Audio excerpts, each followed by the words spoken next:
Hey, Facebook.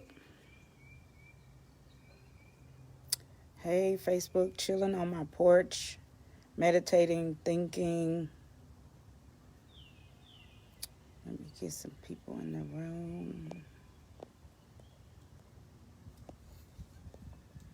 Hope everyone is doing well today.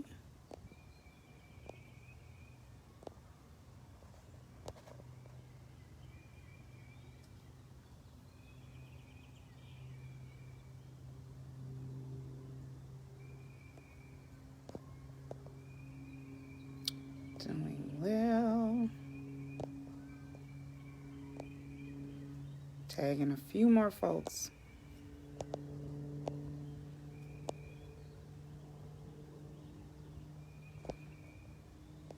A few more.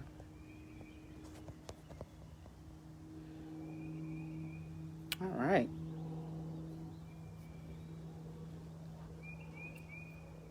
So many of you will catch this by the replay. And when you do, hashtag replay so that I know you've watched it. But I titled this Why $50 an Hour Was Playing Small for Me. And so many of you who know me know my testimony, you know my story of I was running So It Is Written for the past 12 years. I've had the business since 2009, and I was still working in corporate America. So the business was kind of like a side thing. And worked my way up in corporate America as a contractor. I was never hired in full time, never had benefits. That's a message in itself. Never had any benefits, but I was making probably more money than any of my colleagues. And the last position I held was $50 an hour. I believe it was about 45, 50 or so an hour. And so to the average person who may be making $10 an hour, 15, even $20 an hour, $50 an hour, sounds like a lot of money.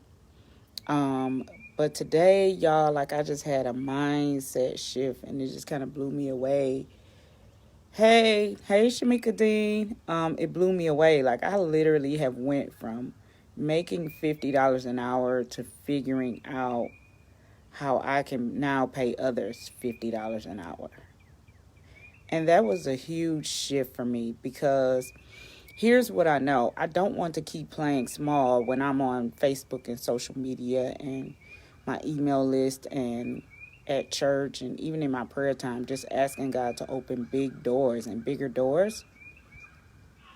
And it's like when I was in corporate America, like $50 an hour seemed like millions. Like, yes, we have made it. No, you have not.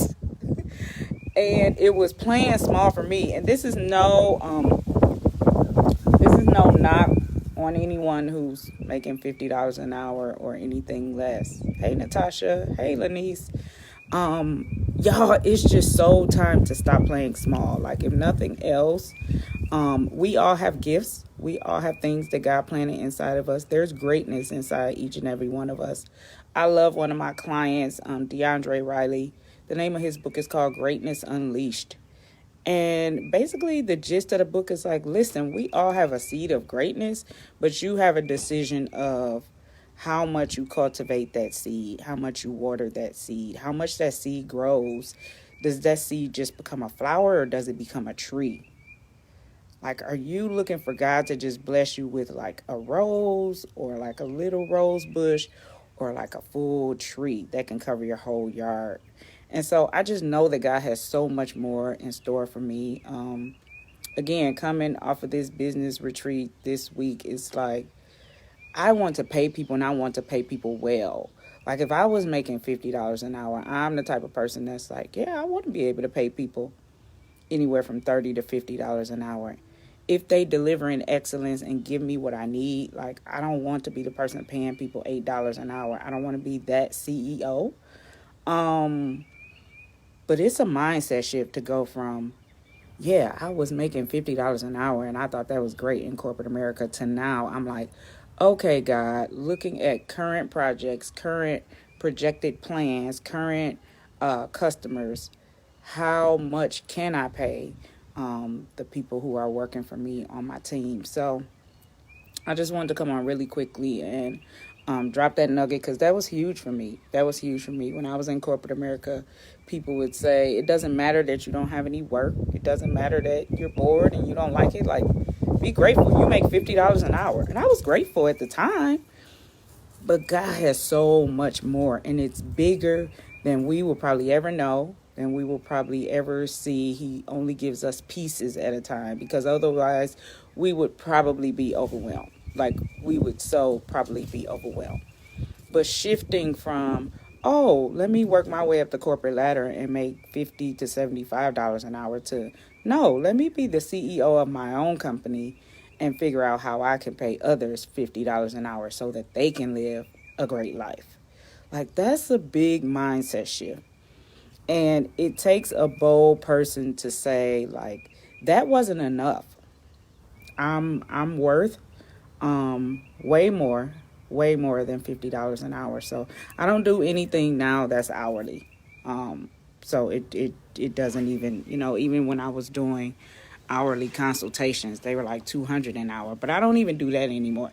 Because here's what I know too: you do a disservice to clients when you start giving them hourly rates on things. Like, there's no type of transformation you can probably get from me in an hour.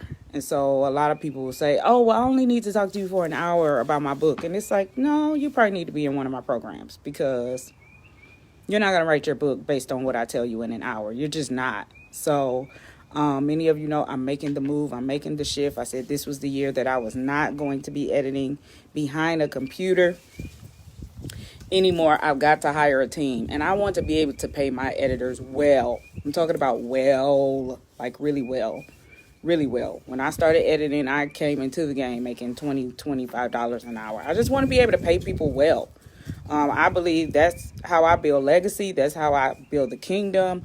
I want to be able to pay people well. If they don't want to be the CEO of their own company, great. But I want to be able to pay them well, at least if they're going to work under So It Is Written. So next week, I'm doing a masterclass for people who want to start an editing and proofreading business. And many people don't know, So It Is Written started out as just editing and proofreading. Y'all, I wasn't publishing. I know y'all love the bios, but I wasn't writing bios. I wasn't writing press release, resumes. I wasn't doing any of that. I literally built the brand. I remember Pam Perry. Pam told me, when you start a business, just focus on one thing. And some of us are doing way too much. Way too much. Too many offerings, too many services. I don't care if it's t-shirts. Like, you got too many t-shirts. Like, literally, I probably did editing and proofreading only for the first 5 or 6 years of my business. That's all I did. That's all I offer. I didn't offer anything else. I wasn't writing for people, just editing and just perfecting that. And so now it's time to pour into other people. So, of course, if you know somebody who has an editing business, you know somebody who's a proofreader, they want to hone their skills, or somebody who's looking to get into it. If you're an author and you're like, hey, I don't even know what it would look like to run an editing business, but you write well, and you probably catch the errors of other people who write not so well, this may be the masterclass for you. So if that's you, inbox me. You can comment here on the thread. But yeah, it's time to build legacy. And a lot of the things that I learned over the last 3 days was like, Dr. Shamika can attest to it. We talked a lot about not doing so many transactions, that things are not transformational. Like, I want people to be transformed after these classes, after they have taken my services, after everything, I only have 3 packages. So after all 3 packages, whether it's ghostwriting, book coaching, or they come to me for editing and publishing, there should be some level of transformation. There should be some level of transformation. Like, I don't want people to just come and say, yeah, that was a nice event and I paid for it and I got good information. I told y'all the other day, one of the reasons I stopped doing my conference was because it was like, I'm not good with people just getting information and not implementing. Like, information without implementation is frustrating for me. I don't know if it's frustrating for the people who attend, but I get pissed off. It's like, I spent all this time and brought all these speakers in, and it's like, can you just write the book, please? Because you can't say you don't have the information. Like, we don't lack information. We really don't lack strategy. And can I be honest? A lot of us don't lack the money. We choose where we spend our money. But the truth of the matter is we lack implementation. And a lot of people don't like to hear that. Set aside some time to implement. Set aside some time to implement. So I want to jump on today. I got that epiphany this morning. Like, do you realize you used to make $50 an hour and thought you were really doing something? And now my mind has shifted to, no, God, like what senior manager can I hire to work for $50 an hour for me so that I can truly move into an authentic CEO role where the employees are not seeing me. The customers are not seeing me. They're not talking to me. Talk to the senior manager, talk to the editors, talk to the proofreaders, talk to the writers, but you won't be talking to me. So I don't know where you're playing small. I don't know where you need to play bigger, but it's time to show up bigger, whatever that looks like for you. And again, this was not to condemn anybody who's making $50 an hour. That's why I said $50 an hour was playing small for me. For me, somebody else's ceiling is another person's floor. And I heard that and I'm like, God, $50 an hour used to be my ceiling. And now that's not even my floor. Like, that's my basement. That literally, that's my basement. $50. You can't get anything from me right now for $50 an hour or $200 an hour. So it's just eye-opening when you have the mindset shift that God has planted greatness inside each and every one of us. And there's so much untapped potential. So much untapped potential that we never experienced the level of greatness. And I'm not just talking about money. Because here's what I know. Like, I was just in a room with people who are making millions, people who are making thousands, people who are making $250,000. Everybody's at a different level.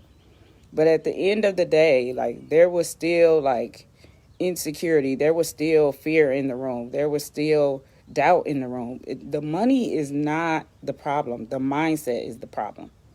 The mindset is the problem. So we're constantly doing mindset work.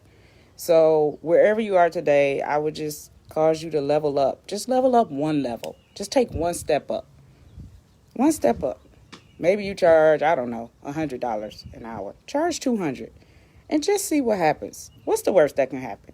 They might say no, but they might say yes. A lot of times we're afraid nobody's going to pay that. We've already went through this rabbit hole in our mind. Nobody's going to pay that. And then the people who know what I used to charge are going to be like, who does she think she is to be raising her prices to? Don't worry about any of that. It's time to level up. Like, I literally changed one of my package prices Wednesday. Like, I changed it in January and I decided again on Wednesday, no, I think I'm going to add this to that package and take it up another $500. Yeah. Just decide. It's all about a decision. So I hope you guys are having an amazing Saturday. I'm on the porch just enjoying this beautiful weather, and I had to think about that. Like, $50 an hour used to be my ceiling. It used to be my ceiling. Like, y'all, I thought I was doing it. You can tell me nothing. I was almost making six figures in corporate America. And now it's like, when my business hit six figures, my business, my company hit six figures last year. It was like, wow, God. Okay, boom. How do we get to $250,000? How do we get to $500,000? I know I'm running a multi-million-dollar business because I have the desire to employ others and pay them well. I don't want to pay people peanuts and pennies, but to pay them well. People have families, people have dreams, they have visions. All of that matters to me. Like, it's all about impact and legacy. It's not just about the money. That was the biggest thing that I took away this week. It was like the millions, getting to millionaire status is not just about saying I have millions and I'm a millionaire. It's about the level of impact that comes with being a millionaire. With being a millionaire. What does your day-to-day look like as a millionaire? What do you get up and do? What do you say? Who are you influencing? So, yeah. I hope this was helpful.